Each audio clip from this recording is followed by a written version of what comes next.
이 세대를 무엇으로 비유할까? 비유하건대 아이들이 장터에 앉아 제 동물을 불러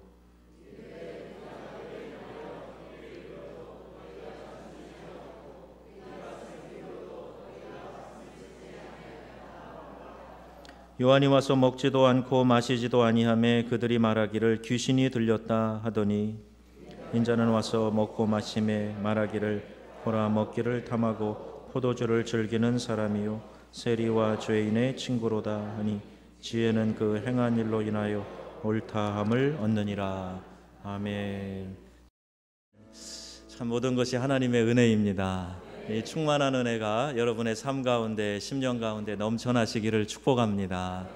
어제 우리 월삭 새벽 예배 드렸습니다. 우리 자녀들과 함께 나와서 한 달을 하나님께 드리고 맡기고 우리 한 달을 시작하는 또 축복 기도도 나누고 했는데 우리 사진이 혹시 있는지 모르겠어요. 많이들 나오셨는데 이게 새벽 기도 한 번도 안 하시는 분들은 이렇게 월삭이라도 한번 나가야 되겠다 생각하시고 매달 첫째 주 토요일 기억하시고 참여하시면 좋겠습니다. 저희 교회도 축산업 하시는 분이 계시는데 이런 말이 있더라고요. 소 4마리만 가지고 있으면 행복하다 그래요. 무슨 소인가? 첫 번째 소는 내가 졌소 이고요. 두 번째 소는 당신이 옳소. 세 번째 당신 마음대로 하소. 네 번째 소는 나를 용서하소. 이 소 4마리만 있으면 행복한 삶을 살 수 있게 된다 그래요. 넷은 다 없어도 한 셋, 둘만 가져도 또 많이 행복할 것 같습니다. 근데 요즘 신문에 나오는 기사들을 보면 이 사람들이 생명에 대한 이 경외심 이게 점점 사라지는 것을 보게 됩니다. 사람 목숨을 파리 목숨처럼 여긴다 이런 표현도 있는데 이것이 과장이 아닐 만큼 정말 이렇게 사람의 생명을 경시하는 일이 있을 수 있는가?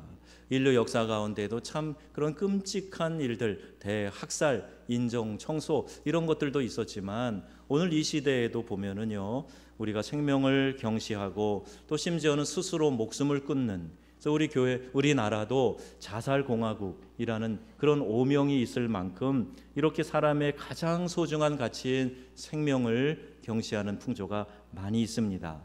이 세대를 향해서 어떻게 우리가 정의를 하는가 여러 가지 얘기가 있지만 감각이 없는 세대다 이렇게 이야기를 합니다.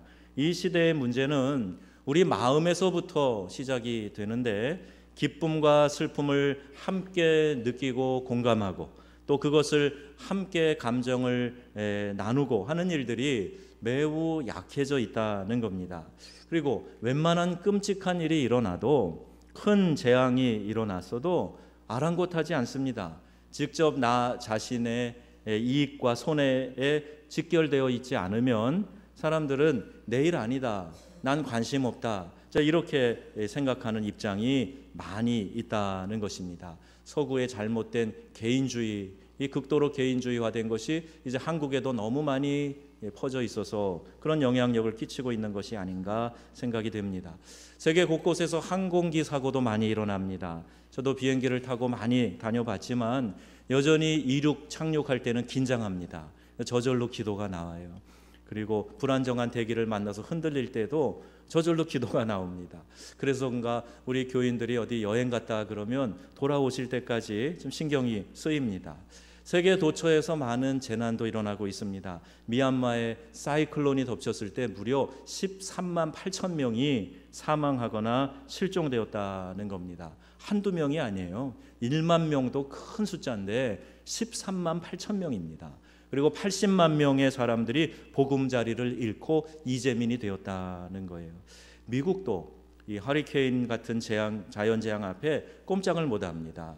어제 가족과 통화를 했는데 어머님 그러시는 거예요. 그쪽에도 지금 워싱턴 노던 버지니아 쪽인데 거기도 지금 바람이 많이 불어가지고 전기가 잘 안 들어온대요. 집에 지금 난방도 잘 안 되고 전기 오븐 못 써서 가스로 이렇게 해야 되고 그런다는 거예요. 그렇게 잘 정비된 강대국도 자연재앙 앞엔 어쩔 수 없어요.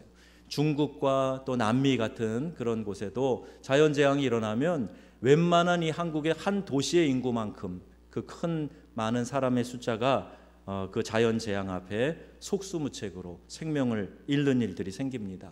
경주에서 큰 지진이 일어났는가 했더니 또 이제 포항에서 일어나서 한국도 지진 안전지대가 아니다 이렇게 말을 합니다. 성경은 말합니다. 민족이 민족을, 나라가 나라를 대적하여 일어나겠고 곳곳에 지진이 있으며 기근이 있으리니 이는 재난의 시작이라. 또 누가복음 21장에도 곳곳에 큰 지진과 기근과 연병이 있겠고 이것이 하늘로부터 나타나는 징조라고 말씀하고 있습니다.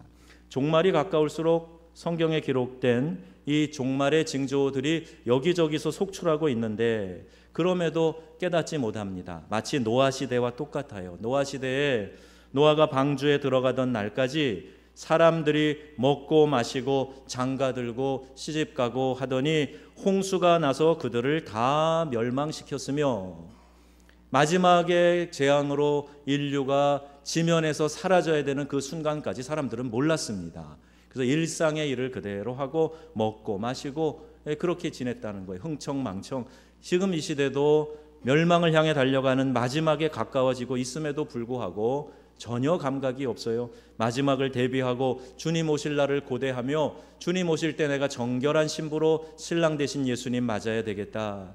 이런 거룩함을 쫓는 성도들이 점점 없어지고 어떻게 하면 이 땅에서 좀 편안하게 살까? 어떻게 하면 신앙을 갖고 있어도 좀 안일하게 지낼 수 있을까? 여기에만 더 관심을 기울이고 있다. 이런 안타까운 상황을 보게 됩니다. 성경을 하나님의 말씀으로 믿는 성도들도 마지막 때에 경각심이 없이 무감각한 삶을 살기가 쉽습니다.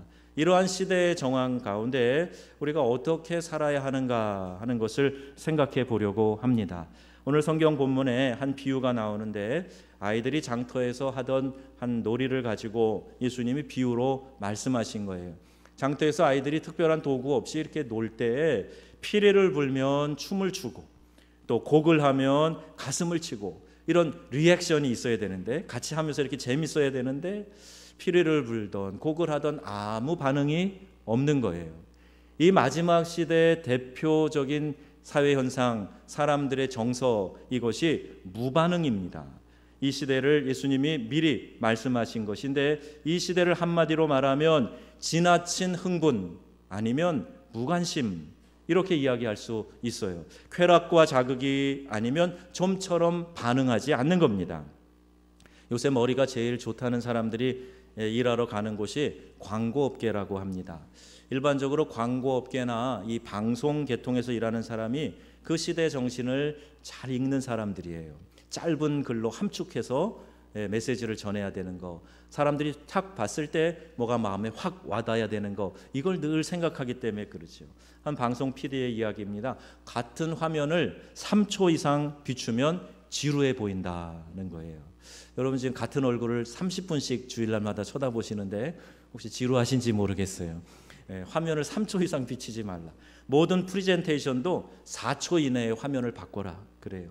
짧은 순간에 주어지는 임팩트, 이것이 광고의 효과라는 거죠. 또 말초신경을 자극하는 겁니다. 예를 들면 성적인 것이 연상되도록 하는 그런 감각적인 광고, 이것이 효과가 있다는 거예요. 사람들이 뭔가 그리고 호기심 갖고 바라본다는 거예요.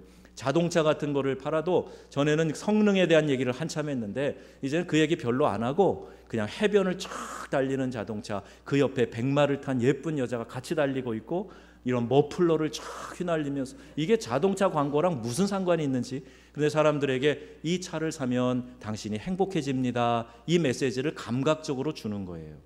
근데 여러분, 자극은 많아졌는데 자극이 많으면 많을수록 더 강한 자극이 있어야 사람들은 반응하잖아요. 계속 자극은 발달하는데 진정한 감동은 없다는 겁니다. 이 시대는 감동이 필요한 시대예요. 감각과 자극이 무성한 이 시대에 살면서 점점 더 감동이 사라지고 있는데 우리는 믿음의 세계 안에서 이 감동을 얻어야 하는 것입니다. 홍수의 가장 귀한 것이 마시는 물이라 그러지요. 비슷한 종류 같지만 전혀 다릅니다. 홍수에 있는 그 오염된 물은 마실 수가 없어요. 우리가 마실 수 있는 음료가 따로 있는 것이지요. 자극과 쾌락과 감각 그리고 감동도 같은 정서를 말하는 것 같지만 매우 다릅니다. 한 가지 단면을 비교해 보면 쾌락과 자극은 밖에서부터 오는 거예요. 밖에서부터 나에게 주어지는 겁니다. 그러나 감동은 내 안에서 일어나는 거예요. 내 내면에서 일어나는 거예요. 말씀을 들을 때 아멘 아멘 하면서 내 마음에 감동하면서 이 말씀대로 살아야 되겠다, 이 말씀이 내게 참 은혜가 되네, 이 속에서 일어나는 반응이지요. 그리고 또 이 찬양을 드릴 때 내 안에서 하나님을 향하여 찬양하는 것 그 자체가 감격스러워서 눈물이 나고, 하나님을 향하여 내가 아름다운 목소리로 또 하나님 힘있게 하나님을 향해 찬양하는 것, 이게 마음속에서부터 일어나는 감동이에요.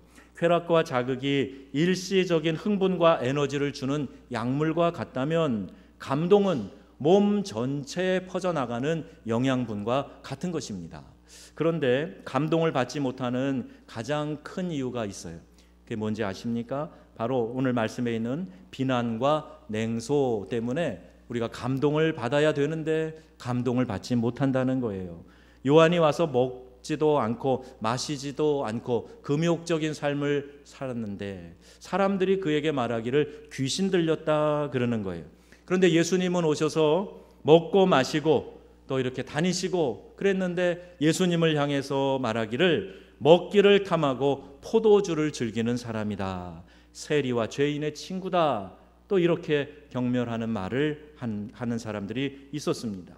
무엇이든지 있는 그대로 순수하게 받아들이려고 하지 않는 거예요. 그 뒤에 뭐가 도사리고 있겠지, 무슨 꼼수가 있겠지, 두고 봐야 알겠지, 끝까지 잘할 줄 알아, 무슨 흑심이 있을지도 몰라, 이런 이상한 눈으로, 색안경으로 바라보는 거. 그래서 우리는 순수하게 보지 않기 때문에 그와 같은 마음 안에서 이 비판과 냉소가 쏟아져 나오기 때문에 그래서 감동하지 못한다는 거예요. 어떤 사람을 바라보고 참 수고한다, 참 잘하고 있네, 참 열심히 사는구나, 아름답다, 그러면 그 누구로부터도 우리는 감동을 받을 수가 있습니다. 세례 요한은 에센파에 속해서 광야의 금욕 생활을 했어요. 수도사의 모습으로 살았습니다. 들에서 낙타의 털옷을 입고 메뚜기와 들꿀을 먹으며 이렇게 음식도 절식하고 아주 청렴하게 그렇게 검소하게 살았던 사람이에요. 그러면서 회개의 복음을 외쳤습니다. 많은 사람들이 요한을 인정하고 따랐고 그에게 나와서 세례를 받았지만 또 동시에 많은 사람들은 그를 미쳤다고, 귀신 들렸다고 비난했습니다. 그런데 예수님이 오셔서 요한과 완전히 다르게 사신 거죠. 죄인의 대명사인 창기와 세리도 만납니다. 구별돼서 광야에서 혼자 사신 게 아니라 그들 속으로 들어가셔서 함께 사시고, 죄인의 집에 들어가서 같이 먹고 마시고, 잔치집에 가셔서 이적을 일으키시고 그랬단 말입니다. 그런데 사람들이 하는 말을 들어보세요. 먹기를 탐하고 포도주를 즐기고 세리와 죄인의 친구로다, 이렇게 비난하는 거예요.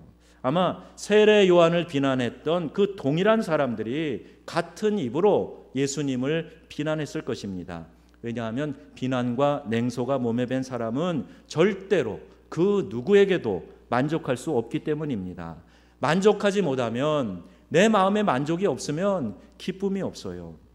그래서 참 불쌍한 인생을 살게 되는 것입니다. 여러분, 감동은 참 중요합니다. 여러분, 감동을 잘 받으셔야 돼요. 설교를 들을 때 그 설교가 혹 내 마음에 좀 안 들어도 내가 반드시 은혜를 받아야 되겠다, 이런 마음으로 말씀을 들으면 은혜가 될 줄로 믿습니다. 설교도 감동이거든요. 감동을 받으려면 내가 꼭 은혜 받아야지, 이 마음을 가지고 들으면 진짜 은혜가 돼요. 여러분, 감동을 주는 삶을 사시기를 바랍니다. 그리고 이 감동을 얻기 위해서 노력하는 삶을 사시기를 바랍니다. 감동을 받기 위해서는 모든 일에 비난과 냉소를 버리고 적극적으로 뛰어들어야 됩니다. 누가 주로 비난하는가? 안 하고 있는 사람이에요. 함께 동참해서 함께 뛰고 함께 땀 흘리고 그러는 사람은 비난하지 않습니다.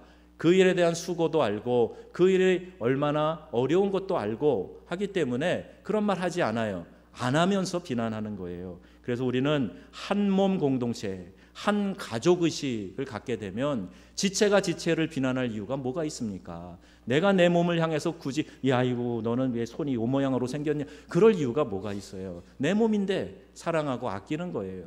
내 가족의 허물은 덮어주는 겁니다. 내 가족의 허물을 들쑤시고 나가서 내 가족이, 내 형제가, 내 엄마 아빠가 이렇다고 그렇게 좋지 않은 걸 얘기하는 사람은 가족 자격이 없어요. 가족은 덮어주는 겁니다. 우리 교회도 영적인 가족입니다.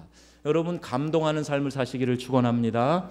누구를 감동시킬까? 먼저 우리는 내 가까이 있는 사람, 내 이웃을 먼저 감동시켜야 되겠다. 이 마음을 가지고 살아야 돼요. 감동이 이렇게 없는 시대, 이 마지막 세대, 내가 믿는 신앙 가지고 좀 다르게 살아야지. 그 행동으로 첫 번째, 내 옆에 있는 사람에게 좀 감동을 주자. 이런 마음을 가지시라는 겁니다. 광야 수업이라는 책에서 정영진 씨가 소개한 글이에요. 한 젊은 여인이 운전면허를 딴 지 얼마 안 된 채로 차를 몰고 나갔습니다. 남편이 아끼는 차입니다. 새로 산 차였어요. 그런데 집으로 돌아오는 길에 운전이 미숙해서 접촉사고가 난 거예요. 큰 사고는 아니었지만 차가 긁혔어요. 근데 이 아내는 매우 민망한 겁니다. 남편이 이렇게 소중히 여기는 새로 산 차를 긁어놨으니 남편 마음에 얼마나 큰 상처가 될까? 면목이 없다. 무슨 말로 이야기를 해야 되나? 어떻게 변명을 할까? 뭐 이런 생각으로 가득 찼어요. 눈물이 왈칵 쏟아졌습니다. 그리고 자동차 안에 있는 이 콘솔 박스에서 이 보험 카드를 꺼내려고 하는데 갑자기 쪽지 하나가 툭 떨어지는 거예요. 남편의 글씨입니다. 남편이 적어 놓은 거예요. 만에 하나 여보, 차에 무슨 일이 생기면 기억해요. 죽었어. 이게 아니라 기억해요. 내가 사랑하는 건 당신이지 차가 아니라는 걸. 이렇게 써놓은 거예요. 여러분, 이런 사위 얻으시기 바랍니다. 이런 남편감 찾으시기 바랍니다. 남편의 따뜻한 배려와 사랑에 아내의 가슴이 뭉클해진 거예요. 그리고 그녀의 눈에는 한없이 감격의 눈물이 쏟아졌다는 겁니다. 그리고 저자는 이어서 이러한 질문으로 도전합니다. 하나님이 사랑하시는 사람을 당신이 무엇이기에 미워하는가? 하나님도 묻지 않는 과거를 당신이 무엇이기에 판단하는가? 하나님이 사랑하시는 사람을 사람이 건드려선 안 된다. 당신의 너그러움 때문에 사람들로 하여금 감격의 눈물을 흘리게 하라. 이런 내용입니다. 여러분 어떠세요? 마음에 잔잔한 도전이 되지 않습니까? 오늘 설교의 제목을 여러분 옆에 있는 사람에게 함께 이야기해 주시면 좋겠습니다. 감동을 주는 사람이 되시기 바랍니다. 감동을 주는 삶을 살겠습니다. 예, 여러분 옆에 있는 분들에게, 사랑하는 가족들에게 우리 교회 공동체 안에서 감동을 주는 그런 삶을 사시면 좋겠습니다. 주의 이름으로 축복합니다. 사랑이 무엇입니까, 여러분? 다른 사람의 마음에 감동이 일어나도록 베푸는 친절, 이게 사랑입니다. 예, 사랑 누가 말했나? 여러 가지 사랑은 하고 책 한 권의 정의를 쓰지만 한마디로 이야기한다면 다른 사람 마음에 감동이 일어나도록 베푸는 친절, 이게 사랑이 아닐까요? 19세기 미국의 유명한 소설가 마크 트웨인이 이런 말을 남겼어요. 사람이 사람을 헤아릴 수 있는 것은 눈도 지성도 아니고 오직 마음뿐이다 그랬어요. 이 마음이 사랑으로 흘러가야 된다. 그래야 감동이 일어날 수 있다. 사랑을 느끼게 된다는 겁니다. 그래서 세상에서 존경받는 인물들을 보면 모두 사람에 대한 존경과 경의를 품고 있었던 사람들이에요. 그들이 인류의 족적을 남기고 그들이 이 사람들에게 행복한 삶을 열어갈 수 있는 그런 여러 가지 좋은 일들을 하면서 살았어요. 사람을 경시 여기고 사람을 사랑하지 않으면 그 사람은 자신도 팍팍한 인생을 살고 행복하지 않습니다. 사람을 더군다나 수단으로 삼고 자기의 목적을 이루는 도구로 삼으려고 하는 것, 이거 아주 나쁜 죄악이에요. 성도들도 이 믿음의 삶을 살기 위해서 내가 사랑할 사람이 누구인가, 그를 내 사랑의 목적으로, 대상으로 생각하고 그에게 감동을 주는 그러한 귀한 삶을 살아가시기를 주의 이름으로 축원합니다. 자, 두 번째, 어떻게 누구에게 감동을 줘야 되는가? 하나님께 감동을 드리는 삶을 살아야 된다는 겁니다. 왜 하나님이 먼저가 아닌가요? 내 옆에 보이는 사람을 사랑하지 아니하고 보이지 않는 하나님을 사랑한다는 것은 거짓말이다. 성경이 분명히 말씀하고 있어요. 내 이웃을 사랑하고 가족을 사랑해야 우리는 믿음의 세계 안에서 하나님도 감동시키고 사랑할 수 있기 때문입니다. 열왕기상에 보면 사무엘이 왕이 될 때 기브온에 가서 하나님 앞에 번제를 드립니다. 그런데 자그만치 1000번의 번제를 드립니다. 왕이니까 그의 신분과 재산 정도에 따라 드리는 제물이 있었는데 송아지나 숫소로 드려야 됐어요. 아니, 숫소를 1000마리를 준비해서 각을 뜨고 그걸 번제단에 올려서 하나님께 제사 드린다는 것은 왕이라도 쉽게 할 수 있는 일이 아닙니다. 그런데 솔로몬이 간절함이 있었던 거예요. 어떤 간절함이요? 하나님이 나를 축복하셔야 됩니다. 그래야 이 백성을 다스릴 수가 있습니다. 하나님 부디 저에게 좀 백성을 다스릴 수 있는 지혜를 좀 주세요. 그리고 하나님을 감동시키기 위해서 번제를 1000번 올려드릴 때 하나님이 그에게 나타나시는 거예요. 꿈에 나타나셔서 내가 무엇 해주기를 원하느냐 이렇게 물어보실 정도로 하나님이 마음에 기쁘셨던 것이지요. 그 마음의 중심을 보시고 하나님이 감동하셨습니다. 하나님은 중심을 보기를 원하세요. 중심, 우리 중심에 배꼽이 있죠. 어떤 아이들은 배꼽티를 입으면 하나님이 중심을 보신다 그래서 배꼽티 입고 다니는 아이들도 있는 것 같은데, 어른들이라 잘 공감을 못 하시는 것 같은데 여름에 보면 그런 아이들 있어요. 근데 그게 아니라 내 안을 들여다보신다는 거예요. 내 중심을 바라보신다는 겁니다. 하나님 앞에서 내가 하는 말이나 그냥 살짝 하는 척하는 거, 그게 아니라 하나님이 우리의 마음 중심을 살펴보셔서 우리가 하나님 앞에 나갈 때 꺼리낌이 있는가 없는가, 담대하게 하나님께 나아갈 수 있는가, 이걸 하나님이 금방 알아차리시는 거예요. 금방 아십니다. 제가 개 키우는 일로 많은 것을 배웁니다. 인내도 배우고 훈련이 중요하다 하는 것을 깨달은 적이 있는데, 프랑스에서 저희가 살 때 목사관에 세파트가 있었어요. 아주 혈통 좋은 세파트 수컷이 있었는데 아주 말썽꾸러기였습니다. 가족이 좀 다 외출해서 없어서 집을 비울 때는 개를 마당에 풀러놨거든요. 봄철이 되면 꽃을 사다가 화분도 여러 개 심어놓고 예쁜 꽃단장을 해놓고 마당을 정원을 꾸며놓는데, 이 녀석이 자기 혼자 놔두고 가면 심술이 나가지고요 화분을 다 엎어서 깨버립니다. 자기 힘으로 다 엎어버리고 깨버려요. 그리고 돌아보면 막 난리가 났어요. 꽃도 다 뽑혀있고 꺾여있고 그래요. 그러면 저희가 들어오면 어떻게 하는 줄 아세요? 두 발을 모으고 주둥이를 땅에 딱 대고 이러고 납작 엎드리는 거예요.